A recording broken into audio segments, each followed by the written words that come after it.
Good morning. Good morning. What if you don't watch this in the morning? Then it's not good morning. Right.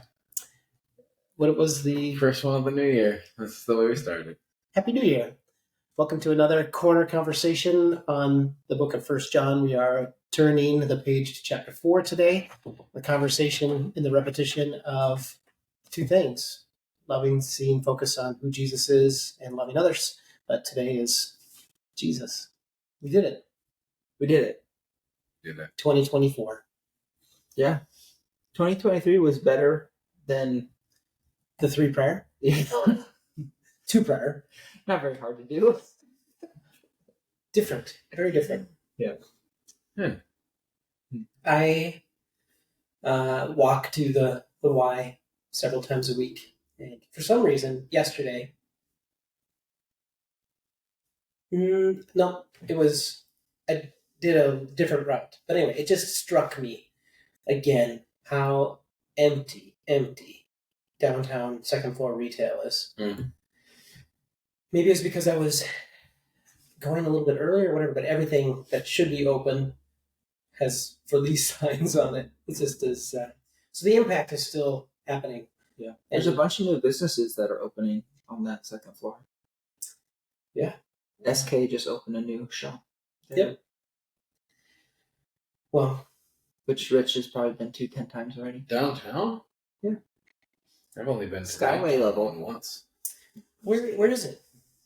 Sponsored by SK today. It's like on Nicollet, but it's north quite a ways more by Washington, kind of. Not that far, but that direction. Well, maybe we'll join the team Mm-hmm. of downtowners. There's It's those are the good signs of things. Yeah. Coming back. Yeah. Usually, unfortunately, the cycle is landlords charge too much. People can't afford. Something happens. Nobody's there, and it usually takes building owners to go. Okay, we want to bring people back. the thing that downtown has as a resource. This is downtowns around the country, really globally, is that infrastructure has especially downtown infrastructure has some staying power and has its value will eventually demand that it gets used. It's the gap where all of a sudden infrastructure doesn't have value, where things just get abandoned and left. And so that's not going to happen in downtown. So Hopefully. there are a lot of cities around the country and globe that have skyscrapers that are incomplete and construction is stopped. The North Loop has a block, pretty significant structure that has construction is stopped, which is, they started in the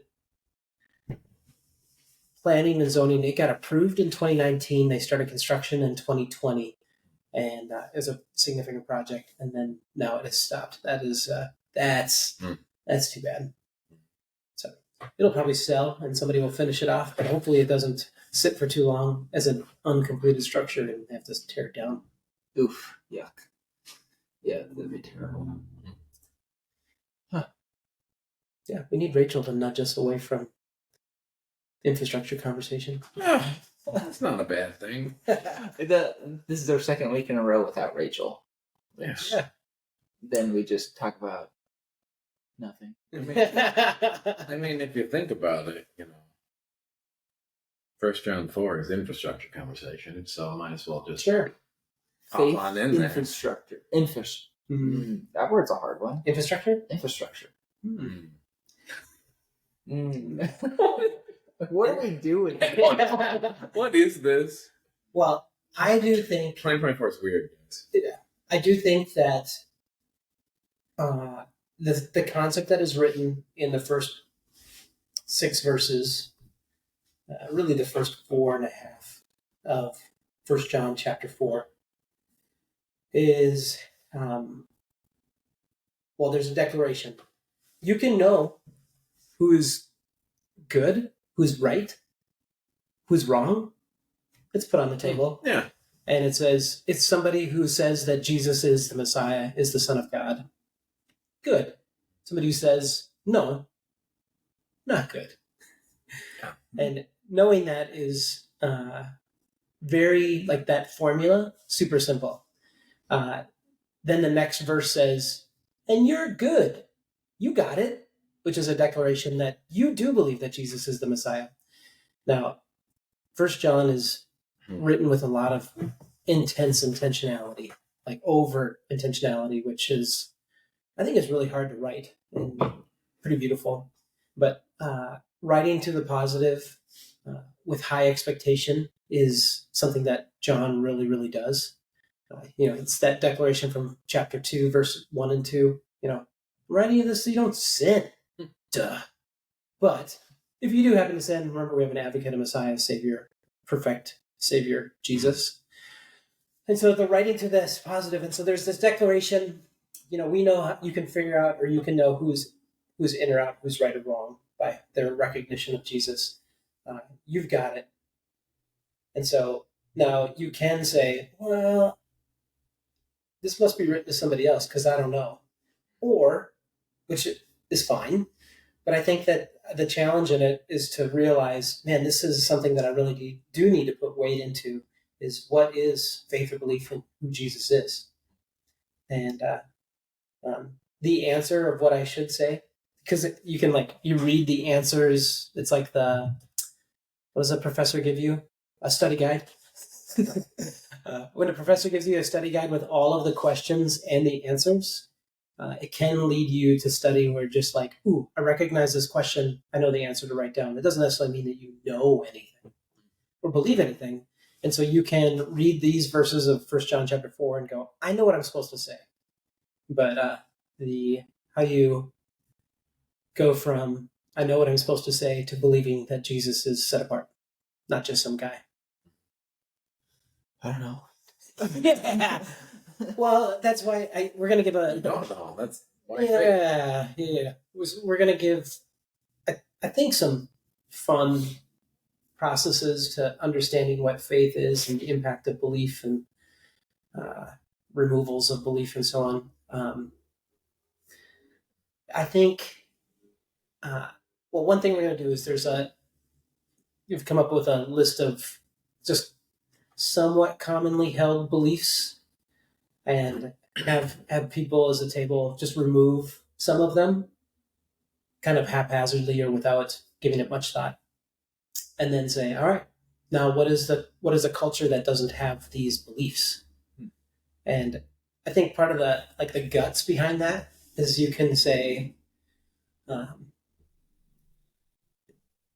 what you believe as a Christian either is really heavily, you can say, I don't know what belief is, I have it, I know what I'm supposed to say, whatever, no impact. I know what belief is, it has some type of faith, I don't understand it, it has all impact. And so to just you have to smash that together and go, what is the impact of holding tight to things or not holding tight to things? What is the impact culturally of that? And then from that to bring into the conversation, well, belief in Jesus being the Messiah is different than belief that I'm about to take a sip of coffee. Yeah. Faith is a monster that I don't really get. Sure. Yeah, I think those things are so often tied into this expectation that in any one moment you can measure them yourself. And I just I don't know. How do I have faith right now? I don't know how to answer that question. Mm-hmm. Yeah, it's not necessarily a bad question, but it's but it comes out in those moments of the super Christian moment of do you believe right now if you died you would go to heaven or whatever? It's such a weird way to ask something. Yeah. Rather than I feel like it's such a bad measure any moment is a pretty bad measure of what you believe or what you have faith in, or even what you think. Like I don't mean to bring politics into it, but like at any moment, like you could ask somebody what they believe about a politician or a thing that a politician's doing, and it's easy to like give lip service to things, but like how do you actually measure what you think is right? Yeah, I think there's some modern complexities, even tied into what you just said, is that we'll ask the question, where do beliefs come from?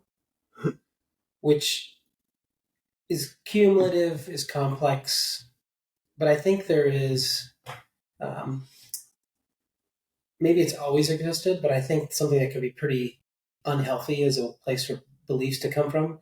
If your beliefs are just come out of your hate or despising of something else, like I believe in this because that is worse. I want that to die, so I'm going to believe in this. So you just described all of American politics. I know. In one sentence. Yes, exactly.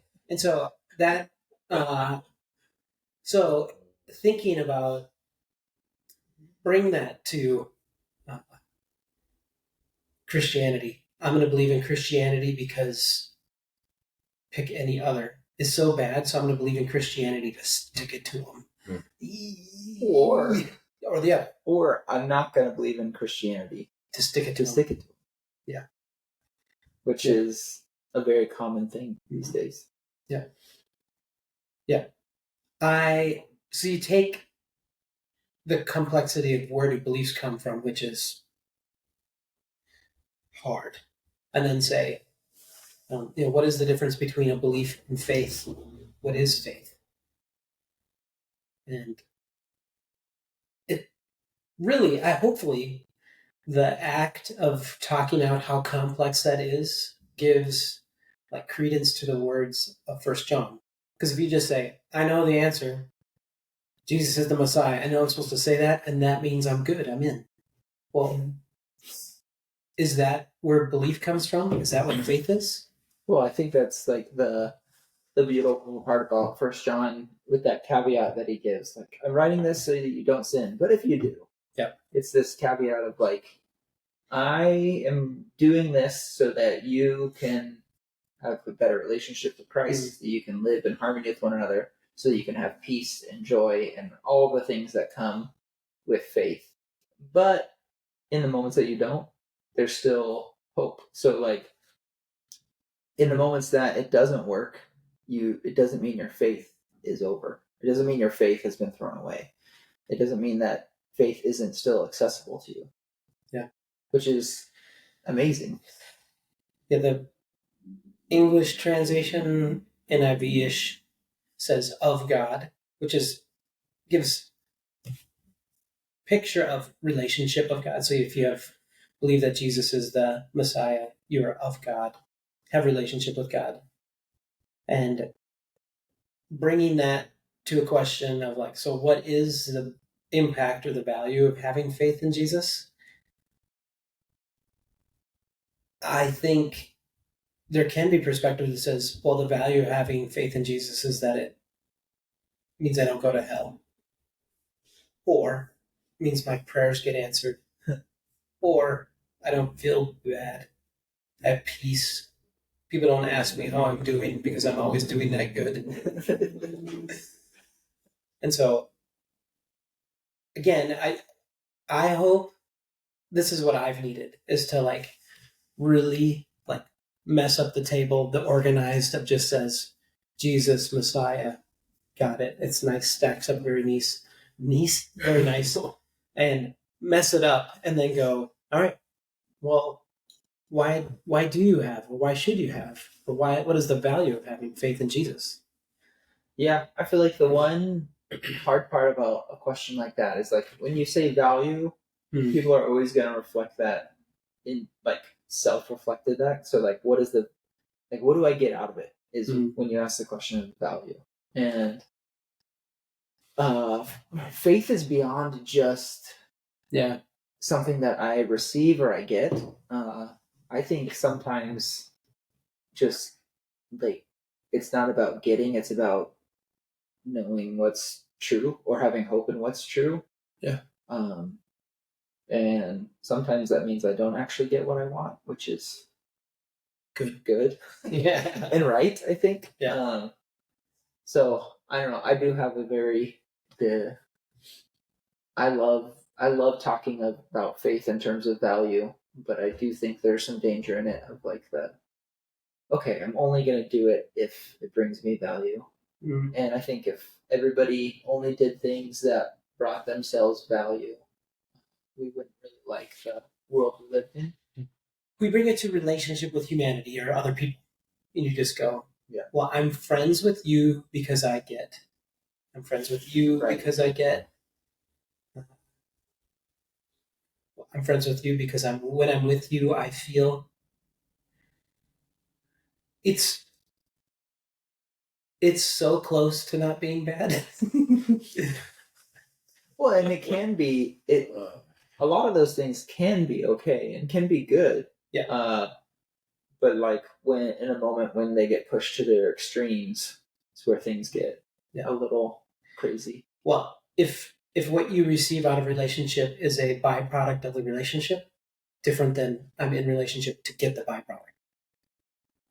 Like the reason that I love you is because you make me feel peace. No, I love you, and because of that, peace is what a beautiful part of it. Yeah, I think there's value in like a longevity of commitment to Yeah. somebody or something, and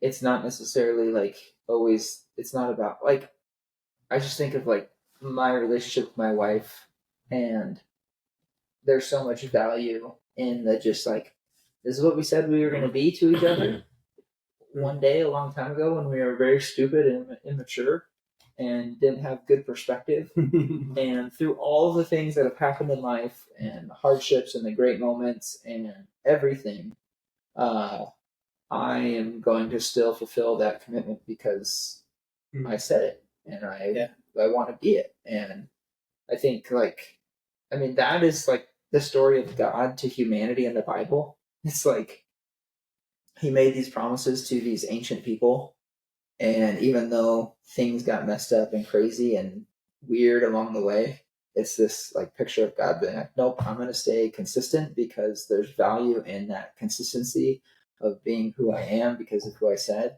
And so we get to be that in relationship with people. We get to say, no matter the chaos that goes, I'm committed to to be who I said I'm going to be. Yeah. And so representing Christ in that a lot of times is not. I don't think it's running around trying to meet every need that's out there in the world. I think oftentimes it ends up being the consistency of just whether it's to some it's being available, to others it's being a voice of reason. It's different all the time, and so you can't put your finger on it. But I think there's so much value in that. Just like I am who I am. Yeah.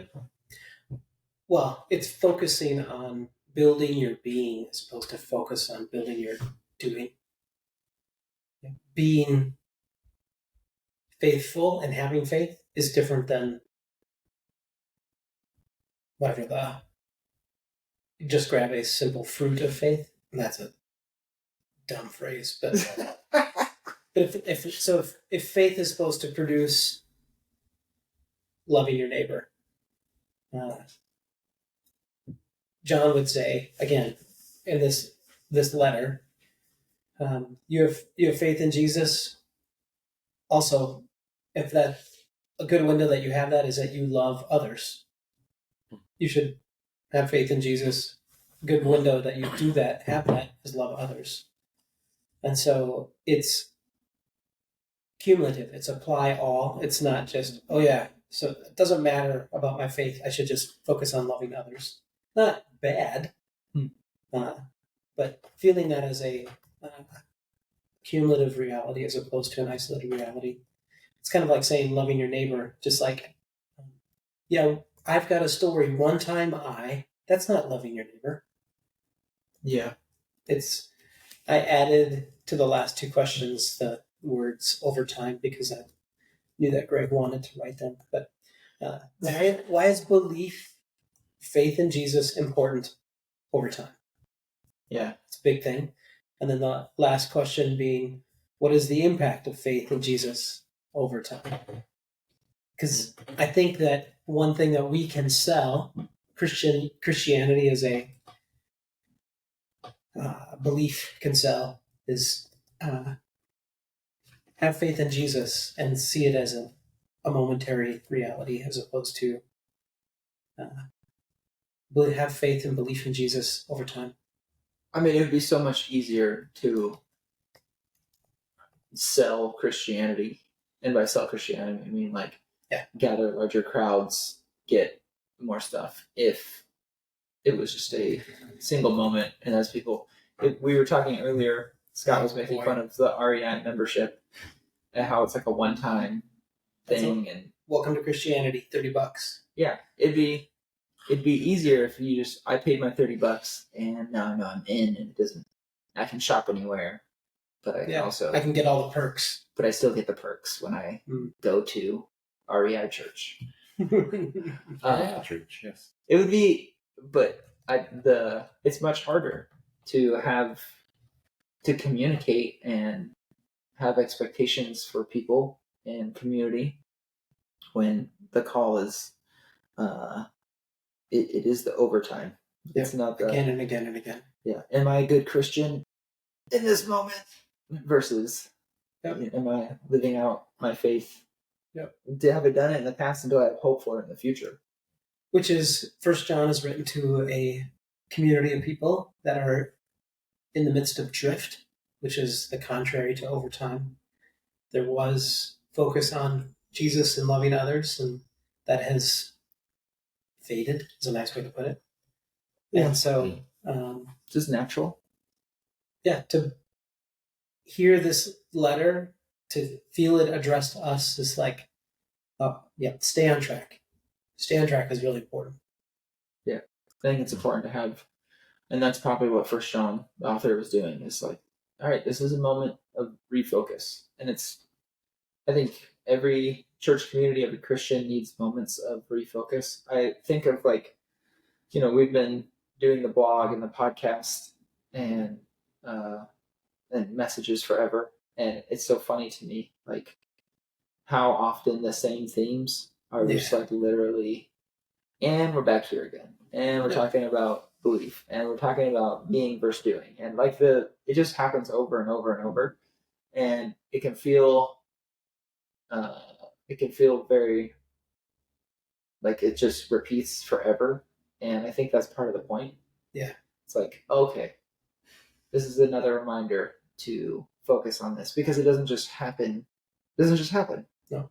Like having perspective that Jesus is not just some guy, but that he actually made a difference, and he's someone worth following, someone for being like.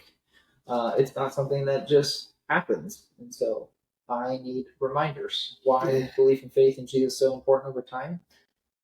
Okay, it's time to have that conversation again. I need to say it. I need to verbalize it to remind myself of why I do things that I do.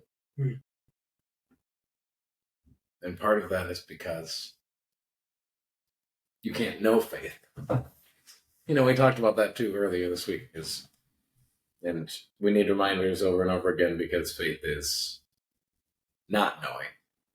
The $30 REI membership, $30 you're in, right? Yeah. But that's not like, that would be amazing if it was like, hey, $30, you can know all of this it's there, it's real, it's good, and then you're just in, you're whatever. But that's not what faith is. Yeah. Because if you know, you don't have faith. So just the idea of over time we need reminders. So over time we need faith is an ongoing journey. I brought it back to journey again. I'm gonna do that every podcast, I think. Yeah. But it's the don't stop. We don't have copyright for that.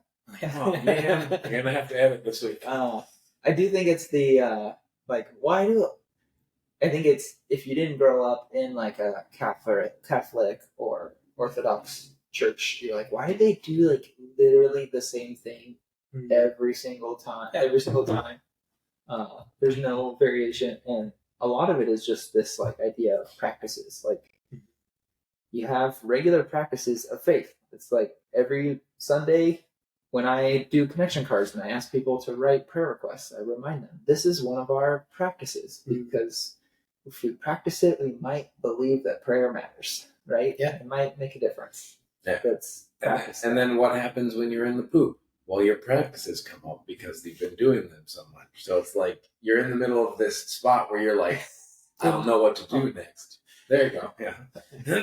Like, I don't know where to go. It's like, well, you'll default back to what are some practices that I remind that I do every day that there's value, and you'll pray. You'll in the Catholic Church, all those things that they do every week, like you'll go back to those, and that's important. That builds faith. Yep. The value of a creed, a repeated creed, is that not the band? We don't have is that the constant repetitive declaration we believe in saying it is that in a moment when you're outside of that sterile circumstance of liturgy, you come to this moment, you go, what do I believe? And you go, I believe in God the Father, creator of heaven and earth. Yeah. And so it's in you. So and that's faith. Part of that is faith. Yeah, and that's when all of a sudden something catastrophic happens and life changes immediately in that moment. You see what's in you and what's been ingrained and what the practices and the faith and belief are. Mm-hmm. Yeah. If you just did something once, most likely you don't go back to that. Yeah. Yep. All right. First one of 2024 is done. Yep. Did it. Nowhere to go but up. See you guys later.